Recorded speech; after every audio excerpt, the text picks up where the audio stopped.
Guys, deluded. Now, Mavropanos, now the centre half. We ain't seen much of him. I mean, we've seen him play against, we've seen him on the bench actually against Chelsea in the Carling Cup. We've seen him play at under 23 level. Ironically, against Manchester United's under 23s is when I realised he was something decent.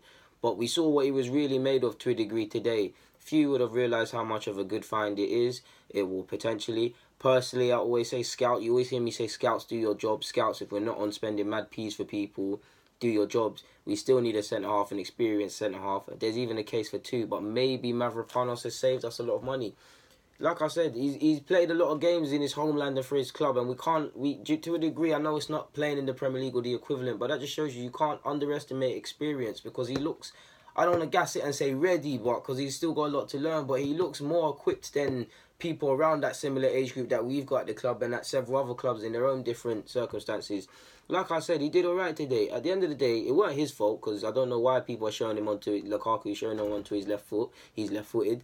But at the end of the day, he's going against a striker that's got 28 goals this season. A striker that's scoring 20 plus season in season out, possibly going to the World Cup. So to play his first game away from home at a big club like Manchester United, at a ground like Old Trafford, away from home, coming from relatively humble surroundings to the Premier League now, where there's 1,000 eyes, he did better than most. He done better than some of our centre halves with more experience, playing experience, international caps, and life experience than him. He looked more of a composed figure. He looked composed. He looked meaningful in the challenge. He could obviously pass a couple lovely little sprays with his feet. Couple lovely passes. There were times he showed he was a bit rough around the edges, missed time tackles, getting caught out. Ultimately, I believe it was him playing Fellaini on side for the goal. Now that will all hopefully be filtered out as he's coached, as he gets experience, as he gets older, because there's some things you don't learn, you only learn with age. But he's a beast, man. He's for a big man. He can move across the pitch on a decent one that helps with his recovery. His positioning is decent. Considering the fact that him and Chambers ain't played together officially, they looked like they've been playing together for years, man. They look like Steve Bold and Tony Adams today, despite the fact that we lost. It's very rarely that we lose, and I've got so much praise. We're only gonna, like I said, we can't be gassing it off one game. He's got a lot of experience. He put in a good shift. You're only as good as your last game. Gives him the world of experience, and congratulations.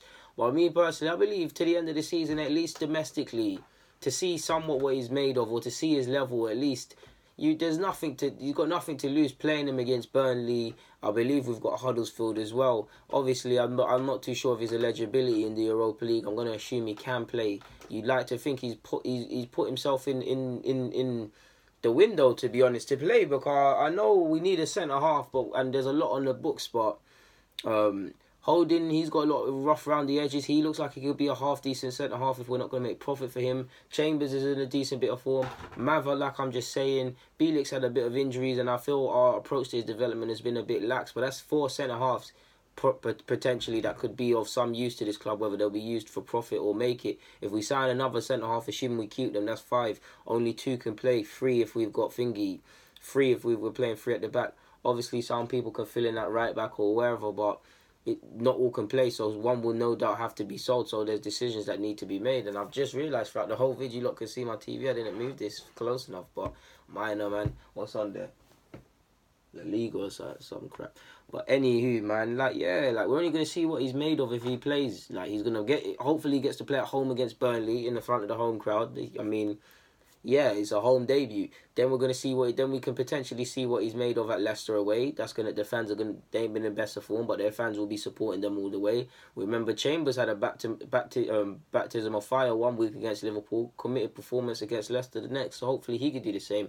Huddersfield, it's a good experience. So that's 3 games, 4 including Manchester United, that he get 90 minutes under his belt, to be fair. And we can't, with nothing more of the season, at least plan for next year, because based on that game alone, you can understand why he was signed in January and not loaned out, rather than loaned out straight away. Kept to a degree, could it have been? I know we've got to see in May after January what he's somewhat made of, or his level, but could it have been of a benefit to a degree if he went over to Germany, played week in, week out, top flight football on top of the experience that he's already shown based on the last 90 minutes he just played?